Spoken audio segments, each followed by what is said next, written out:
आज हमारे साथ विश्व विख्यात गायिका अनुराधा जी हैं। आप एक प्रसिद्ध गायिका तो हैं ही, इसके साथ में आप एक अमूल्य धरोहर है।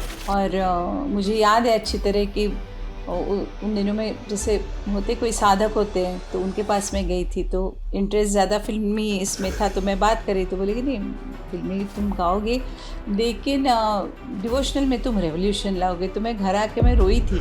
आम आदमी का ये होता है कि घर का कचरा और कूड़ा निकाल करके बाहर फेंके, है ना, मतलब बाहर भी साफ सुथरा रखना चाहिए, कॉन्सेप्ट ही नहीं है।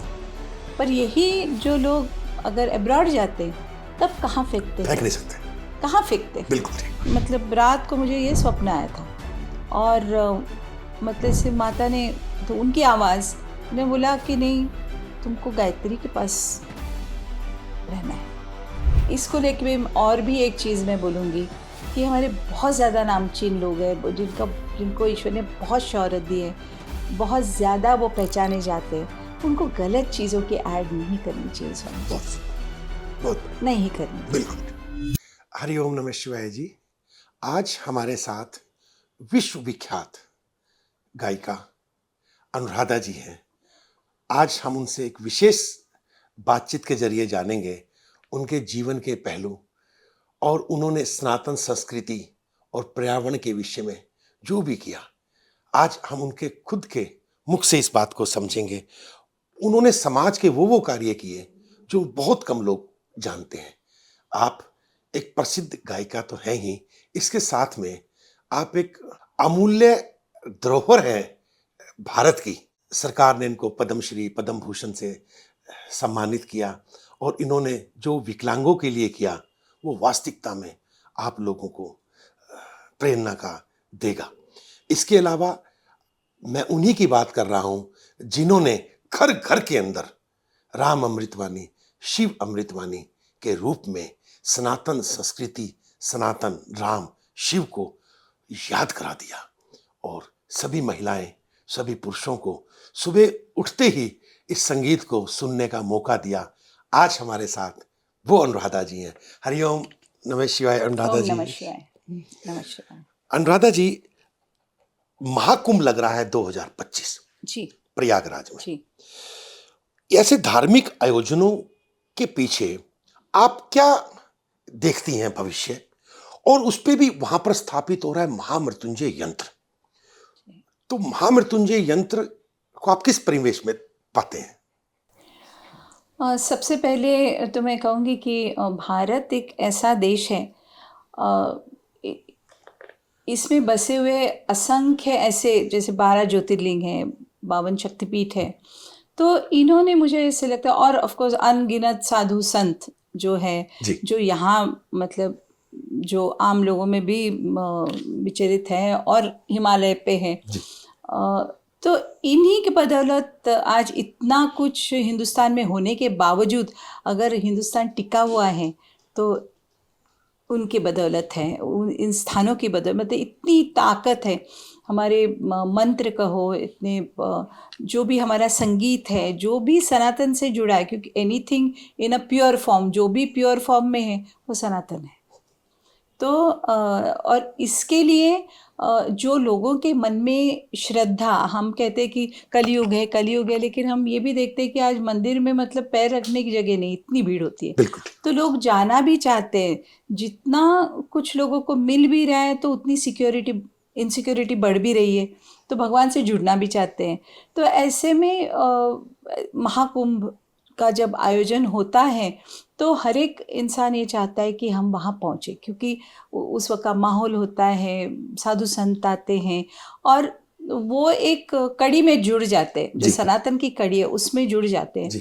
और मुझे बहुत खुशी है कि महामृत्युंजय का यंत्र जो आप इतने सालों से आपने साधना की है, तो उसकी स्थापना आप वहाँ पे कर रहे हैं, जिसकी हम सबको बहुत ज़रूरत है, क्योंकि लाइफ एंड डेथ तो हुआ, लेकिन एक वेलबींग के लिए भी, और एक जैसे होता है कि घर में अपने पिता होते हैं तो सब ठीक चलता है, वो वाली भावना आती है जी, शिव जी के जी, बिल्कुल। वजह से। जी, तो मुझे बहुत खुशी है और मैं अपील करती हूँ कि आप लोग सभी आए, इसका दर्शन ले लें। जी, और इसके साथ साथ मुझे इस बात की भी बहुत खुशी है कि पर्यावरण का भी आपने उतना ही ख्याल रखा है। तो ये नहीं कि सिर्फ भगवान भगवान ऐसा नहीं, लेकिन पर्यावरण कितना इम्पोर्टेंट है, क्योंकि क्लेanलीनेस इज गॉडलीनेस। जी। तो उसकी तरफ भी आप ध्यान दे रहे हैं, तो उसके उसके लिए भी आपको मेरी तरफ से बहुत बहुत शुभकामनाएं। अनुराधा जी, आपने संगीत को चुना। जी, आपने चुना या संगीत ने आपको चुना? मैं कहूँगी संगीत ने मुझे चुना। तो आप क्योंकि अचानक कैसे इसमें आपका? हाँ, क्योंकि मैं 50 साल पहले की बात कर रही हूँ, जब भी आज के जैसे मतलब हर घर में चार पांच लोग तो आइदर सोशल मीडिया में हैं, या तो फिल्मों में हैं, या तो टेलीविज़न में हैं। जी, उस वक्त तो मतलब मेरे फादर कहते थे, नहीं, अच्छे घर की लड़कियाँ नहीं गाती। जी, पर मेरी शादी अ, अरुण जी से हुई, जो कि इस फिल्म इंडस्ट्री में थे और एस डी बर्मन के वो असिस्टेंट थे। तो फिल्म अभिमान थी। तो ये कोइंसिडेंस है कि मेरे प्रोफेशन की शुरुआत भी फिल्म अभिमान के शिव स्तुति से ही हुई। क्या बात है। हाँ, तो मतलब ऐसे ही घर में गवा के अरुण जी लेके गए थे बरमंदा के पास, कि भाई ऐसे साउंड होगा एक फीमेल वॉइस में। तो उन्होंने कहा कि ये किसने गाया है? तो उन्होंने कहा कि अनु ने गाया है। तो बोले कि 2 साल से तुमने मुझे बताया नहीं कि ये गाती है। बोले ऐसे ही घर में गाती है वो। बोले नहीं नहीं, उसको बुलाओ। तो इसके लिए लता जी को क्यों बुलाए, छोटे से श्लोक के लिए इसी से गवा लेते।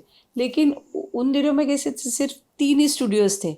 तो कोई भी गाना अच्छा रिकॉर्ड होता या कोई भी इंसिडेंट होता तो वो तुरंत सब लोगों को पता चलता था।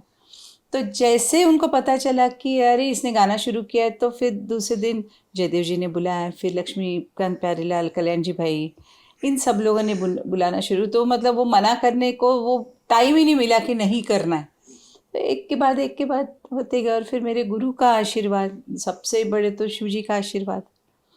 और बस फिर तो मेहनत करते गए। तो आपने इसका मतलब स्टार्टिंग शिव स्तुति से की, हम ये माने? जी जी जी जी। शिव और स्तुति। मेरा मतलब मैंने देखा है कि जब भी कोई भी गाना जैसे चलता है, या बहुत बड़ा मेजर टर्निंग पॉइंट आता है, बहुत बड़ा हिट होता है, जैसे कि हीरो के वक्त। तो जब तू मेरा जानू, जब हीरो का बहुत पॉपुलर हुआ गाना, तो उसके पहले उसी दिन पहले मेरे से सुभाष घई ने गायत्री मंत्र गवाया था।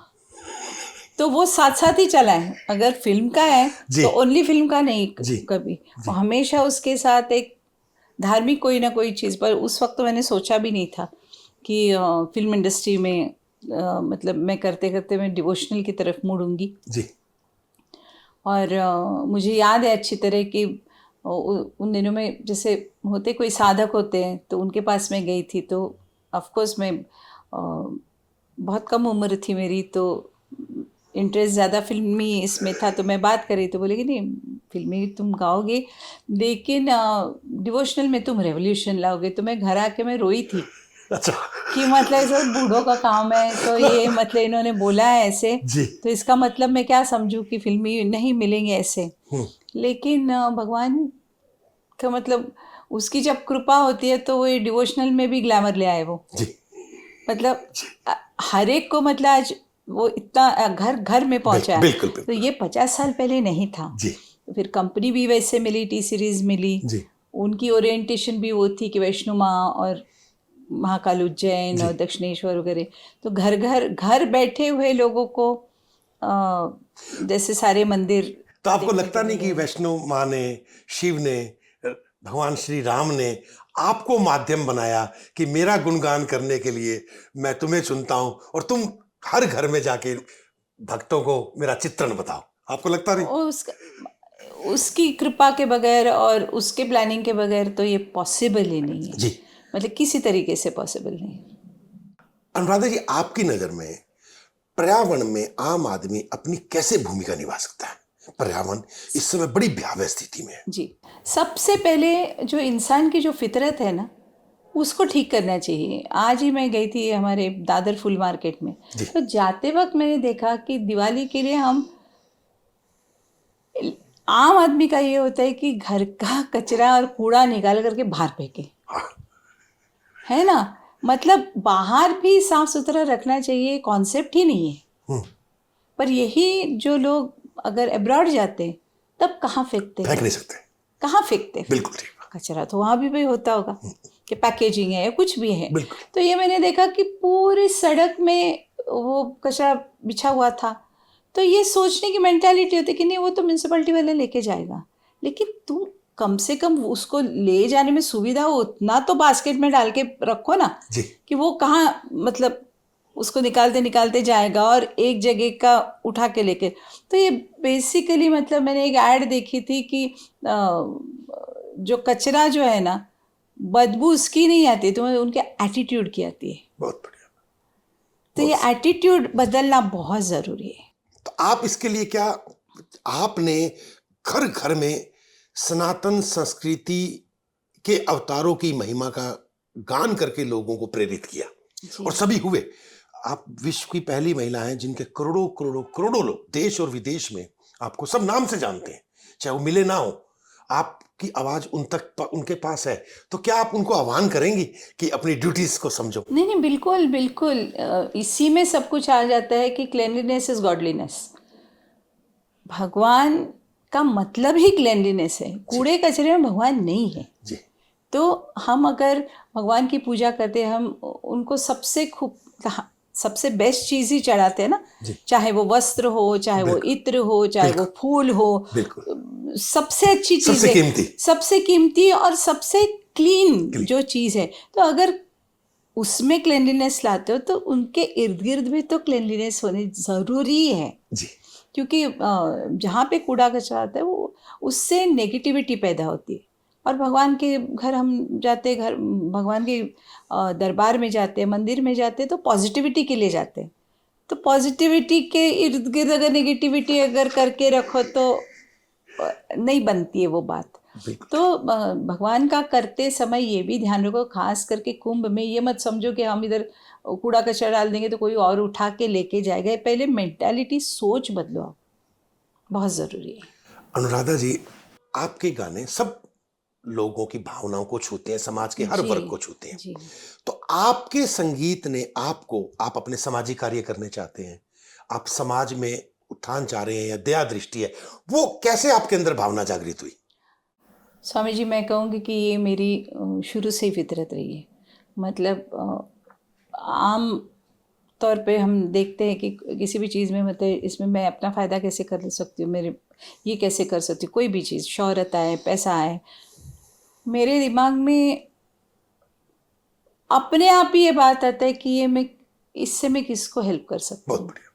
तो जैसे बच्चे लोगों का है तो वो मतलब आंखों के सामने आ ही जाते कि अरे इतने बच्चों का इतना अच्छा कल्याण हो सकता है इसी इसमें। के तहत आपने सूर्योदय फाउंडेशन की स्थापना की। सूर्योदय फाउंडेशन की स्थापना नाम की। की सूर्य उदय। हाँ, सूर्योदय जी। और जिस तरह से सूर्य का उदय होता है तो सब जगह प्रकाश जी फैलता है और सबका कल्याण होता है, उसी तरह से हम एक छोटा सा प्रयास करते आपको इसमें हैं। चुनौतियां भी आई होंगी, आ, तो आपने किस तरह से उनका सामना किया? नहीं, मैं बोलूँगी कि चुनौती तभी आती है स्वामी जी जब हम कोई अपेक्षा रखते हैं किसी भी चीज़ की। बहुत बढ़िया। किसी चीज़ से, किसी से भी अपेक्षा नहीं रखो ना तो चुनौती किस बात की।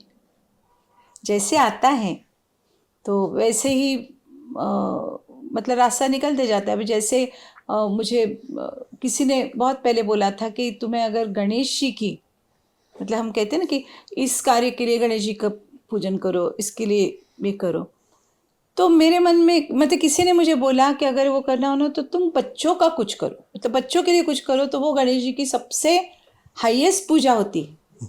बिल्कुल ठीक। तो मैंने कहा कि मतलब मैं यहाँ पूजा प्रसाद में हज़ारों लाखों रुपए उसमें डालूंगी, उससे भगवान जी आप ही का मतलब पूजा समझ के, आप ही की पूजा समझ करके इन बच्चों को मैं ये कर रही हूँ। तो शुरू में मैं मतलब मेरी जो अर्निंग वगैरह थी वो, और हुआ भी ऐसे कि मतलब एक कंपनी है जिसका नाम है वाइडेक्स, तो वो हियरिंग एड्स बनाती है, उन्होंने मुझे एज अ ब्रांड एम्बेसडर लिया। तो जब जिस वक्त, और मतलब अब देखेंगे तो उसकी एक पैटर्न है, मतलब यूनिवर्स की भी कोई ऐसे ही नहीं होता है, पैटर्न होती है। तो उसके जो CEO है तो उन्होंने बोला कि मेरा तो गणेश ही है। मैंने कहा हाँ जी ठीक है, मेरा भी गणेश है, चलिए। तो मैं जब गई थी उनके वहाँ गणेश उत्सव में, उन्होंने बोला कि गणेश उत्सव में हम साइन करवा लेंगे, मैंने मतलब एग्रीमेंट। मैं ठीक है। तो वहाँ जब गए तो उन्होंने कहा, मैंने कहा कि मुझे क्या करना होगा, ब्रांड एम्बेसडर मतलब। तो उन्होंने बोला कुछ ना, हमारे जो स्टोर्स वगैरह खुलेंगे तो उसका उद्घाटन करना होगा। तो मैंने कहा तो उद्घाटन करने से अवेयरनेस कैसे बढ़ेगी? हाँ, वो तो मतलब दुकान खुली, वो अवेयरनेस हो गई, पर हियरिंग एड्स की तो उन्होंने बोला कि इतने लोग हैं जिनको नहीं सुनाई देता वगैरह। तो फिर मैंने कहा कि मेरे हिसाब से अवेयरनेस तो वो होती है कि अगर आप जगह जगह जाके ऐलान कर दो ना कि हम नॉर्मल स्कूल्स में जाके हम सबके ऑडियो टेस्ट लेंगे बहुत और देखेंगे कि मतलब किसको सुनाई देता है, कितना % सुनाई देता है, वो अवेयरनेस हुई ना। तो फिर वो नहीं हम लोग उसमें नहीं पढ़ते। तो मैंने कहा ठीक है आप मत पढ़ो, मैं पढ़ती हूँ।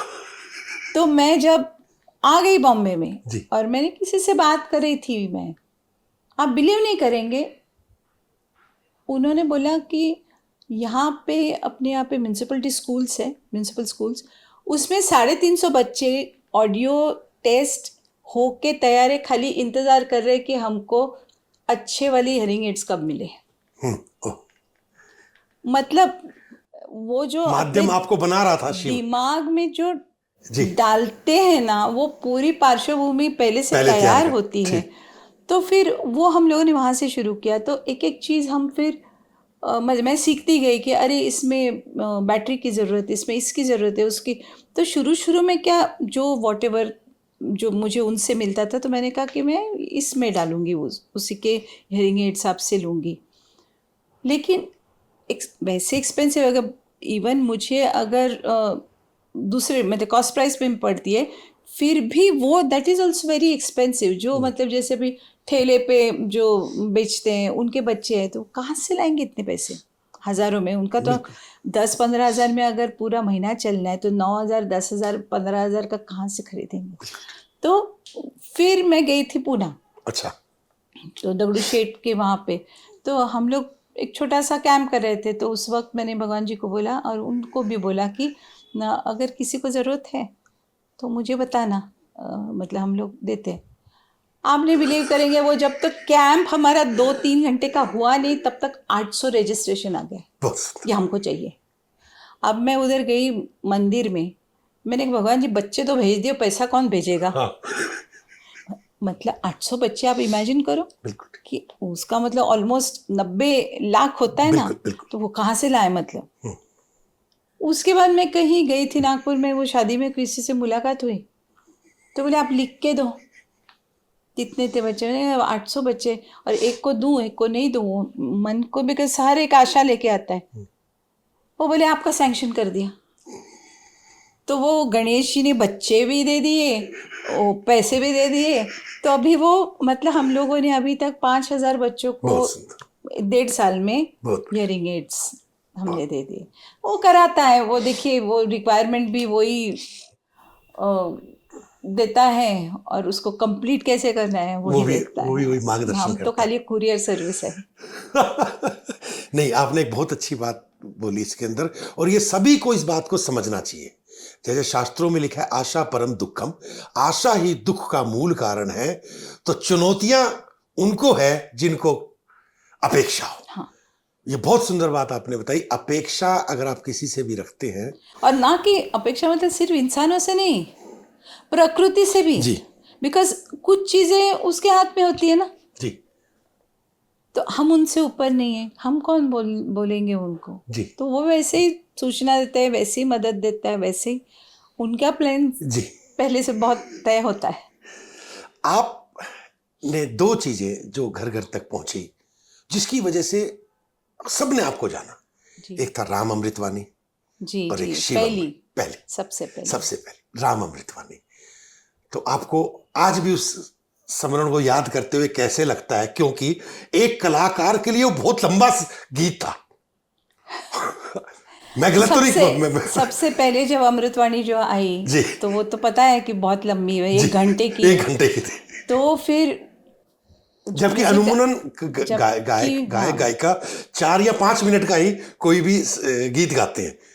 लेकिन जब वो अमृतवाणी मेरे पास आई तो म्यूजिक डायरेक्टर ने मुझे पूछे बगैर, बोले दीदी बहुत बहुत लंबी है, 1 घंटे की है, तो एक काम करते कि वो जो राम राम ला ला ला ला ऐसा जो है वो आप उतना गाइए, बाकी हम कोरस से गवा लेंगे करके हमने उसको रिकॉर्ड की। गुलशन जी ने जैसे सुना, बोले ये क्या आपने किया? बोले इनकी वॉइस से पूरे मतलब पूरा घंटा भर वो चलती है अमृत, उसमें थी। बोले बहुत लंबे, तो बोले लंबी हुई तो क्या? तो बोले इसको फिर से दूसरी रिकॉर्ड को, तो वो तो फर्स्ट तो मतलब वो इस्टेब्लिश हुई, उसके बाद वही। लेकिन मैं आपको बताती हूँ स्वामी जी, इतनी असीम कृपा है भगवान की, क्योंकि उस वक्त बच्चे बहुत छोटे थे। अच्छा, मेरी मदर इन लॉ बेचारी अकेली 85-90 ईयर्स की थी। मैंने कहा भगवान जी अगर तुम मतलब 1 घंटे का गाना गाने में मेरे को अगर 2-3 दिन लगे ना, तो घर नहीं संभाल सकती हूँ, मेरा फटाफट होने दो। उसके बाद से आप बिलीव करेंगे कि 175 अमृतवाणी मैंने गाई। जी। शुरू करते थे ना, शुरू टू एंड 1 घंटे की अमृतवाणी 1 घंटे में। वाह जी। नहीं, ये बड़ी कृपा मतलब उनकी। तो इसका मतलब जो आपके बारे में मशहूर है कि आप भगवान को कहती हैं और भगवान माध्यम बनाता है, भगवान आपको रास्ता चुन के देता है और उसको तुरंत निर्विघ्न सारी चीजें पूरी कर देता है। ये आपके साथ मुझे लगता है कि रोज घटित होता है। वो बेचारे करते हैं कि मतलब उनको भी लगता होगा इनकी इसकी बाद में कट कौन सुनेगा। शायद इसी कारण से भारत के जो सनातनी हैं वो आपको साक्षात देवी स्वरूप की भी संज्ञा देते हैं। देवी वो माँ है और बस उन्होंने अगर मुझे चुना है जी इसके लिए, तो ये इससे क्या, ये कम थोड़ी है। आपको क्या लगता है जो आप अपने गीत के माध्यम से सामाजिक मुद्दों को भी ध्यान देती हैं, वर्तमान परिवेश में जो इस समय गायकार हैं, कलाकार हैं, उनके लिए आपका क्या दृष्टिकोण है या आप अपने अनुभव से उनको क्या सलाह देना चाहेंगे? बहुत गहरा प्रश्न है। जी जी जी जी। ऐसा है स्वामी जी कि सबसे पहले तो मैं गायिका नहीं हूँ, क्योंकि मैंने गाना सीखा नहीं है। जी।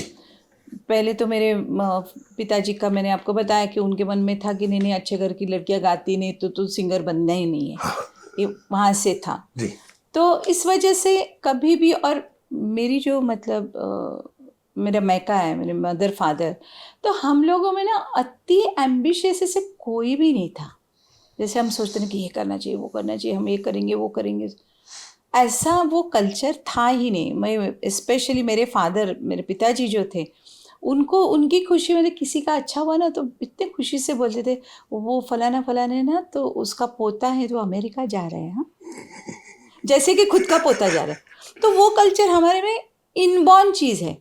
और दूसरी क्या है कि जो अल्प संतुष्ट, तो आज भी मतलब ईश्वर से मैं मांगते मांगते मेरे हाथ से बुरा कुछ ना हो और मुझे हमेशा संतुष्ट रखना, क्योंकि संतुष्टि है तो जितना भी है उसमें संतुष्टि है, और संतुष्टि नहीं है तो कितना भी है नहीं संतुष्ट है। तो इस वजह से मतलब मेरा नज़रिया अलग रहा कि कभी बहुत एम्बिशियस कि मुझे ये चाहिए, ये मिलना चाहिए, वो मिलना चाहिए, ऐसा नहीं रहा। और दूसरी क्या है कि मेरी निजी ज़िंदगी में इतने उतार चढ़ाव, मैं चढ़ाव कम, लेकिन चढ़ाव तो वो संभालती रही, लेकिन जितने उतार जो आए, डिफ़िकल्टीज आई लाइफ में, मेरे पर्सनल लाइफ में, तो शायद ही कोई इंसान ऐसा झेल पाएगा। और मैं मतलब कोई, हम ऐसे उम्मीद भी नहीं करते कि कोई इसे झेल सके या इनके ऊपर ऐसी बात आए। तो लेकिन ये होता गया कि मतलब जब भी कभी ऐसे कुछ मेरे साथ घटित हुआ तो मेरा इंक्लिनेशन और नेचुरल इंक्लिनेशन भगवान की तरफ सरेंडर, उनका पल्लू पकड़ के रखो, उनका पल्लू पकड़ के रखो। इस वजह से मैं जब भी गाती हूँ जो भी है, तब भी वो सरेंडर भावना ही होती है। लेकिन ये होता है कि और भी होंगे, लेकिन आम तौर पे ये होता है कि जो भी सिंगर्स है वगैरह, उनको वैसे बोलो तो उनके लिए वो प्रोफेशन है, वो एज अ प्रोफेशन देखते हैं उसको। मैं उसको एज अ प्रोफेशन नहीं देखती हूँ। मतलब मेरा दर्द इधर है तो माँ मुझे मदद करो तो इधर से ही आता है, क्योंकि मैंने झेला हुआ है। तो ये फ़र्क थोड़ा सा ये है, लेकिन बहुत ही कमाल का गा रहे हैं, बहुत ही अच्छा गा रहे हैं। मुझे खुशी है कि अभी जैसे रामलला का जब प्राण प्रतिष्ठा हुई थी, कितने गाने राम जी पे बने, कितने, तो एक जैसे वेव्स ये आ गई ना। यस, लहर बन गई। हाँ, तो उसके पहले तो वो तो फेविकॉल वगैरह बहुत चल रहा था, उसके बाद थोड़ा सा चेंज आया जी है और जी। बहुत अच्छे अच्छे सिंगर्स हैं।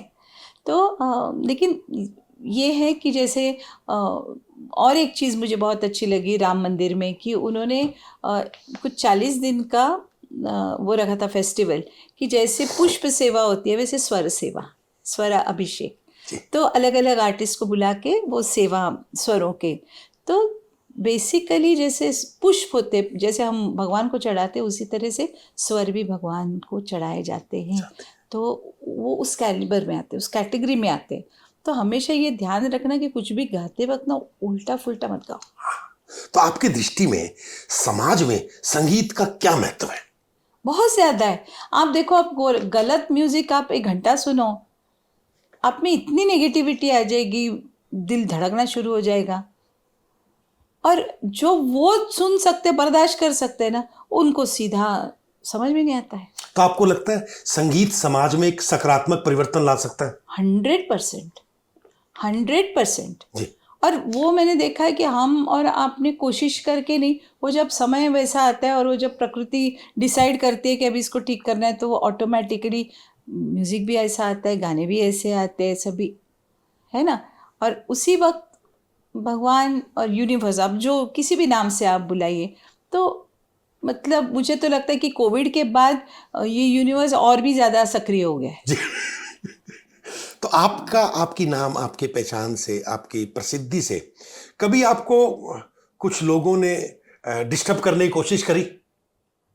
मैं लोगों में ज़्यादा, मेरा उठना बैठना होता ही नहीं है। जी हमारे घर मतलब यहीं पे मंदिर है, और जी। जो भी है, जो भी कहना सुनना है तो उन्हीं को कहना सुनना है, झगड़े भी उन्हीं से होने, प्यार भी उन्हीं से होने। तो इतना कुछ ज़्यादा लोगों में उठना बैठना नहीं होता है, एक्सेप्ट कि प्रोग्राम्स वगैरह होते हैं। सामाजिक भूमिका, सामाजिक दायित्व और संगीत दोनों को आप सामंजस्य कैसे स्थापित कर लेते हो? जिस वक्त जो आता है कर लेती हूँ। मतलब मुझे इसके वजह से ये छोड़ना पड़ रहा है, इसकी वजह से, ऐसा नहीं होता है। जितना मैं कर सकती हूँ, क्योंकि ना संगीत के लिए और ना सामाजिक रिस्पॉन्सिबिलिटी के लिए, मुझे ये दोनों में से एक भी चीज़ मैं किसी को इम्प्रेस करने के लिए नहीं कर रही हूँ। जो मेरे पास आता है उसको कर लेती हूँ। तो आपको बचपन में पता था कि आप इतनी बड़ी संगीतकार बनेंगे? सवाल ही नहीं।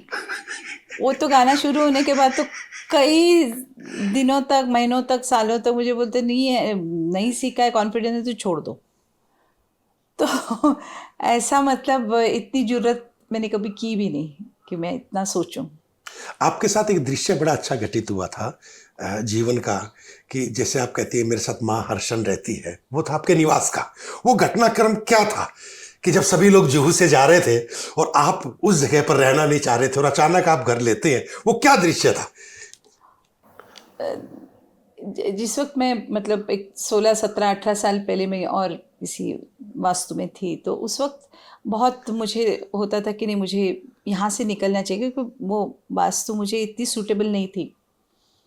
तो उन दिनों में हमारे यहाँ पे एक इलाका है जुहू, तो वहाँ पे हुज हू जितने भी हैं, एक्टर्स से लेके सभी, तो वो वहाँ पे शिफ्ट हो गए थे।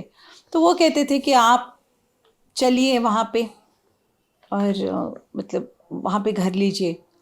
तो जैसे तय किया, तो उसी रात, मतलब रात को मुझे ये स्वप्न आया था।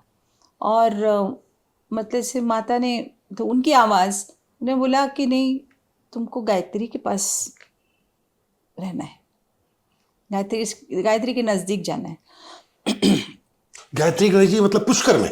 नहीं, मतलब यहाँ गायत्री मंदिर है। आपको पता था?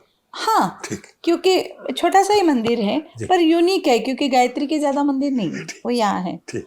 तो वहाँ जाना है। तो मैं ढूंढती रही 2-2.5 साल तक, कोई नहीं, जगह ही नहीं मिली। तो मुझे लगा कि कभी कभी ऐसे सपने आ जाते हैं ना, तो फिर भी मैंने कहा, जब इतना भोला है नाम लेके, तो फिर मैं गई, मंदिर में गई। दोपहर का वक्त था, कोई नहीं था, पुजारी भी नहीं था वहाँ पे। मैं गई और मैंने कहा, माँ तुम्हारे कहने से ना मैं रुक गई, मैं वहाँ नहीं गई।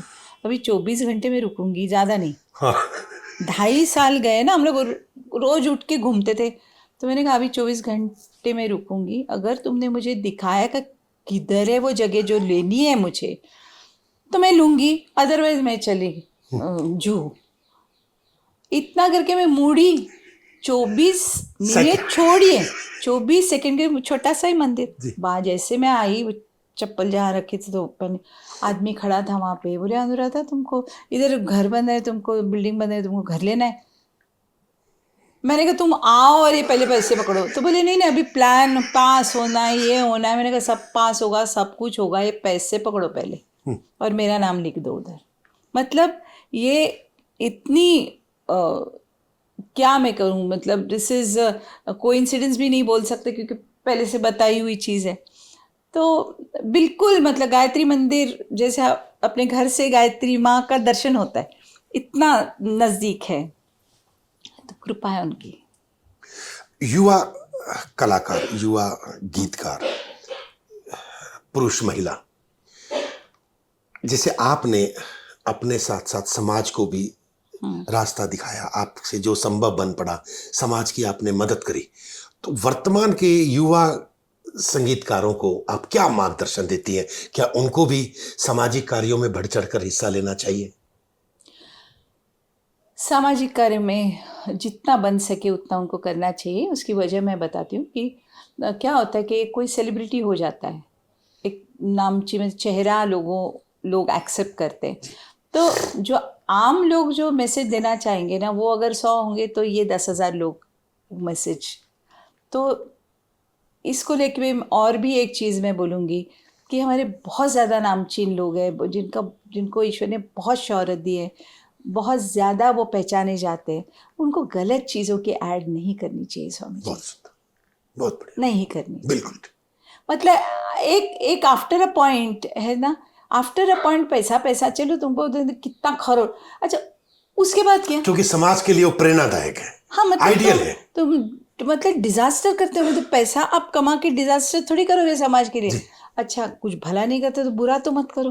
जी। लेकिन आपको देख करके अगर आपको फॉलो करके अगर किसी को मुंह का कुछ वो हो गया, ये हो गया, तो ये पाप आपके माथे हैं। बिल्कुल तो बिल्कुल। ये इतना रिस्पॉन्सिबल तो होना चाहिए। जी। भले तुम सोसाइटी का भला मत करो, अपने में ही लगे रहो, जी। लेकिन उसका जरिया मत बनो कि तुम लोगों का गलत होने में बिल्कुल सही। आपका सहभाग नहीं होना चाहिए। ये मेरे दिल से मुझे लगता है। तो आपने ये बात माता जी को कही कि ऐसी प्रेरणा भी उनमें आए? क्योंकि आप तो जो कहते हैं वो होता है। नहीं, मैंने ऐसे कही तो नहीं। कभी कभी बहुत ज़्यादा कंप्लेन करके मैं भी थक जाती हूँ। परंतु ये तो सामूहिक सकारात्मक बदलाव होगा और माँ इस सबको करने में सक्षम है। अभी आपने बोला है तो बोलूंगी जी। आपकी एक धुन है ओम नमः शिवाय, और प्रयागराज कुंभ में आपका ये पॉडकास्ट जन जन तक पहुंचेगा जी।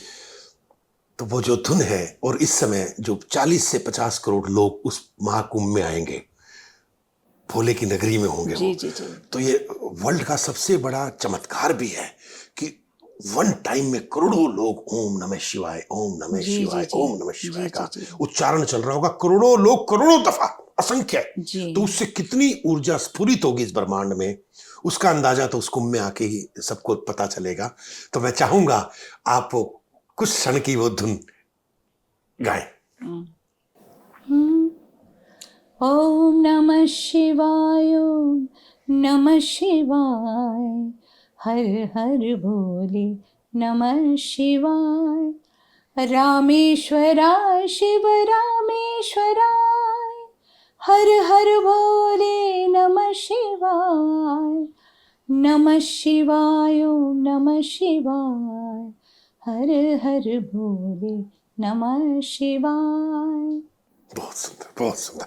अनुराधा जी, महामृत्युंजय यंत्र का जो लोग मंत्र को संस्कृत में नहीं पढ़ पा रहे थे, उसके लिए महामृत्युंजय चालीसा की रचना हुई।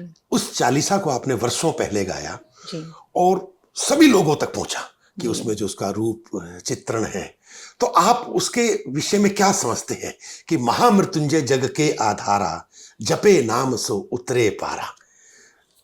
तो महामृत्युंजय चालीसा को गाकर उसको कैसा महसूस हुआ आपको? बहुत अच्छा लगा मुझे। वैसे भी मैंने कहा कि मेरा प्रोफेशन भी शिव जी से ही शुरू हुआ है, जी। तो जब भी शिव जी का गाती हूँ तो अच्छा ही लगता है जी। ठीक। आपके दृष्टिकोण और आपके कार्य निश्चित रूप से प्रेरणादायक हैं। आपके प्रयास न केवल समाज में जागरूकता बढ़ाते हैं, बल्कि जरूरतमंदों की जिंदगी में भी सकारात्मक बदलाव लाते हैं। शायद शिव ने, माँ ने इसी चीज के लिए आपको चुना। आपको पुनः पुनः धन्यवाद। जी। हरि ओम नमः शिवाय। हरि ओम नमः शिवाय।